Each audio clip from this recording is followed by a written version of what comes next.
এটা এটা কি আসলে এটাকে কি বলা হয়? এটা হলো ইয়াটা কড়াই না? কড়াই আমরা তাওয়া বলি, আমাদের দিকে তাওয়া বলে। এখানে আসলে কত ইয়ে দেওয়া আছে যে কি বলে ওটাকে? নারী নারী। আর এই যে ইয়ে করতেছেন কত কেজি হতে পারে? মানে এখান থেকে গুড় আসবে না, গুড় কত কেজি হতে পারে? এখান থেকে 50-60 কেজি আসবে। এখান থেকে দুটো মিলে না একটাতেই? দুটা মিলে 50 কেজি, তাই তো? আর এখানে কেমন খরচ হবে এই 50 কেজি গুড়ের উপর? 4 মাসে। তাহলে আজকের দিনে কয়টা খরচ কেমন করে? প্রতিদিন তো তোমার দিতে হচ্ছে না।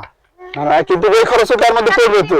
ধরেন একটা আপনার সিজন শুরুতেই শেষ পর্যন্ত খরচ পড়বে একটা যেটা পিছনে 1.5 লাখ টাকা।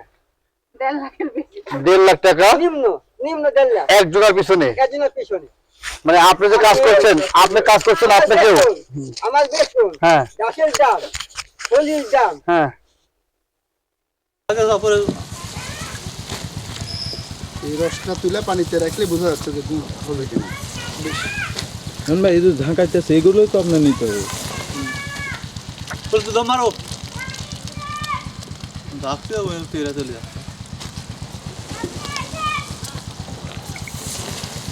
এখন দেখে মনে হচ্ছে লালির মতো, কিন্তু এটা এভাবেই তো আমি ক্ষয়েরও দেখছি। কিন্তু লালি যেটা জাস্ট এটাই যখন আপনি রেখে দিবেন ঠান্ডা হলে জমাট বাঁধবে। লালি হলে রাখতে নেই। আরো পাতলা রাখতে।